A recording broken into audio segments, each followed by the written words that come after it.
President Bongbong Marcos led the inauguration of a new dam in Mahayag, Zamboanga del Sur earlier today. And for details, our mobile journalist, Julie Baiza. Julie, ilang magsasaka daw ang matutulungan itong bagong dam at magkano raw inabot, Julie? Yes, Lord, ang sabi ni Pangulong Bongbong Marcos, magiging tuloy-tuloy na nga daw yung irigasyon at baka iiwas na sa baha. Yan nga yung magiging pakinabang nung bagong rehabilitate na Mahayag Dam sa Zamboanga del Sur. Major diversion structure kasi yan na para sa Salog River Irrigation System na gumuho 2 beses noong 2022 at noong 2023. Nagkaroon nga lang partial damage yan dahil sa matinding pagbaha.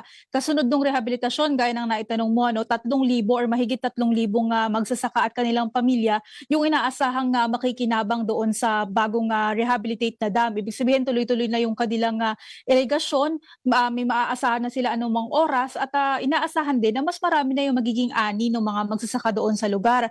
Kung tag-ulan naman, sinabi ng Pangulo na mas handa na nga yung komunidad dahil maayos na yung proyekto. Yan kasi yung kumokontrol ng tubig doon sa bahagi nga ng Salog River at 4 na bayan yung naapektuhan yan noong nagkaroon ng partial damage na medyo matagal-tagal na rin 2022 and 23.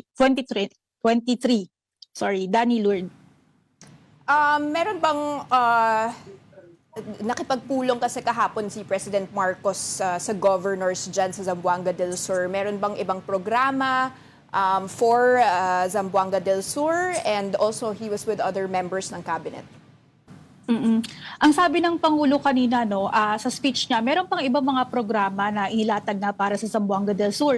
Isa na dyan yung farm to market roads na merong nakalaan na 370 million pesos. Kanina nagdala rin ng mga solar power pump irrigation project sa 635 na magsasaka. Pero bukod dito sa Zamboanga del Sur, hinarap din ng Pangulo kahapon dito naman sa Malacanang yung mga governors din at inuutos niya yung mabilis at maayos na relief recovery para sa relief recovery effort sa mga naapektuhan naman ng Bagyong Basyang, kasama sa pulong sa palasyo yung ilang miyembro ng gabinete at saka yung mga gobernador, kabilang dyan sina Southern Leyte Governor Damian Mercado, Eastern Samar Governor Ralph Ebardone at Leyte Governor Carlos Petilla. Ayon sa palasyo, binigyan din daw ng Pangulo yung agarang paglalabas nga ng pondo para sa mga paghahanda bago pa man daw tumama yung kalamidad. At kung nagkaroon na nga ng sakuna, ng bagyo at anumang uri ng kalamidad, sabi ng Pangulo, gawing simple yung proseso sa paglalabas at pagbibigay ng tulong at tiyakin na agaran, mabilis at sa tamang